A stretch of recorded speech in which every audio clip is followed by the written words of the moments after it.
नमस्कार, 4 PM गुजरात में आप सभी का स्वागत है और मैं हूं आपके साथ आकांक्षा यादव। दोस्तों, लोकसभा में नेता प्रतिपक्ष राहुल गांधी ने केंद्र सरकार की आर्थिक नीतियों पर जोरदार हमला बोला है। उन्होंने दावा किया है कि देश जल्द ही एक बड़े आर्थिक तूफान का सामना करने वाला है। रायबरेली दौरे के दौरान राहुल गांधी ने कहा कि प्रधानमंत्री नरेंद्र मोदी द्वारा बनाई गई आर्थिक व्यवस्था कुछ चुनिंदा उद्योगपतियों के फायदे के लिए तैयार की गई है, जिसका सबसे ज्यादा असर आम जनता पर पड़ेगा। राहुल ने आरोप लगाया कि ये व्यवस्था उद्योगपति गौतम अडानी और मुकेश अंबानी को फायदा पहुंचाने के लिए बनाई गई है। उन्होंने कहा कि आने वाला आर्थिक झटका अडानी, अंबानी या फिर मोदी जी पर नहीं, बल्कि देश के युवाओं, किसानों, मजदूरों और छोटे व्यापारियों पर पड़ेगा। कांग्रेस अध्यक्ष मल्लिकार्जुन खड़गे ने भी पेट्रोल डीजल की बढ़ती कीमतों को मोदी सरकार द्वारा पैदा किया गया आर्थिक संकट बताया। राहुल गांधी 19 मई 2026 को अपनी लोकसभा सीट रायबरेली के दौरे पर थे। वहां मीडिया और लोगों से बात करते हुए उन्होंने केंद्र सरकार की आर्थिक नीतियों की आलोचना की। उन्होंने कहा कि पिछले कई दिनों से ये बात कह रहे हैं कि मोदी जी ने आर्थिक ढांचे को बदल दिया है, अब एक आर्थिक तूफान आने वाला है। राहुल के अनुसार मोदी सरकार की बनाई व्यवस्था सिर्फ कुछ बड़े उद्योगपतियों, खासकर अडानी और अंबानी के फायदे के लिए है। ये व्यवस्था ज्यादा समय तक टिक नहीं पाएगी और उन्होंने चेतावनी दी है कि जब ये तूफान आएगा तो फिर इसका सबसे बड़ा असर आम लोगों पर पड़ेगा। उत्तर प्रदेश के युवा बेरोजगारी से जूझ रहे हैं, जहां किसान महंगाई और लागत बढ़ने से परेशान हैं, मजदूर काम की तलाश में हैं और छोटे व्यापारी दबाव में हैं। राहुल गांधी ने कहा कि आने वाला आर्थिक झटका अडानी, अंबानी और मोदी जी पर नहीं पड़ेगा। इसका सबसे बड़ा असर यूपी के युवाओं, किसानों, मजदूरों और छोटे व्यापारियों पर होगा। राहुल गांधी ने प्रधानमंत्री मोदी पर तंज कसते हुए कहा है कि सरकार लोगों से विदेश यात्राएं कम करने की सलाह दे रही है, जबकि खुद पीएम मोदी लगातार विदेश दौरे पर हैं। और उन्होंने कहा है कि सरकार देश की आंतरिक आर्थिक समस्याओं पर ध्यान देने के बजाय जनता को सलाह देने में लगी हुई है। ये बयान ऐसे में सामने आया है जब पश्चिम एशिया में तनाव के कारण ईंधन की कीमतें बढ़ रही हैं और सरकार ने लोगों से मितव्ययिता बरतने की अपील की है। राहुल ने इसे दोहरे मापदंड बताया है। जहां कांग्रेस अध्यक्ष मल्लिकार्जुन खड़गे ने पेट्रोल और डीजल की बढ़ती कीमतों पर मोदी सरकार पर निशाना साधा और उन्होंने इसे मोदी सरकार द्वारा पैदा किया गया आर्थिक संकट करार दिया है। खड़गे ने आरोप लगाया कि सरकार अपनी नीतिगत विफलताओं का बोझ आम लोगों पर डाल रही है, जबकि बड़े कॉरपोरेटर घरानों की उनको राहत दी जा रही है।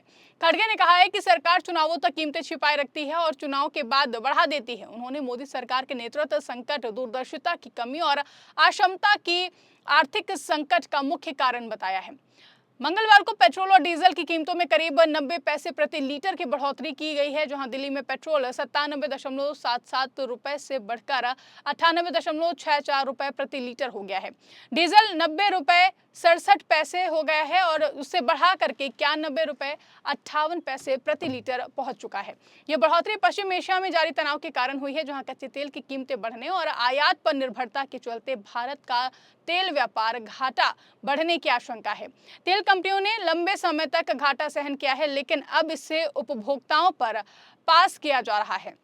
पश्चिम एशिया में जारी संघर्ष के कारण होर्मुज स्ट्रेट प्रभावित हुआ है, जहां दुनिया का बड़ा तेल व्यापार इसी रास्ते से होता है। कच्चे तेल की कीमतें $100 प्रति बैरल से ऊपर पहुंच गई हैं। भारत 85% से ज्यादा तेल आयात करता है, इसलिए इसका सीधा असर कीमतों पर पड़ रहा है। इस संकट से न सिर्फ पेट्रोल डीजल बल्कि एलपीजी, ट्रांसपोर्ट, खेती और उद्योग सभी प्रभावित हो रहे हैं, जहां महंगाई बढ़ने की आशंका है, जो कि आम आदमी की जेब पर बोझ बनेगी।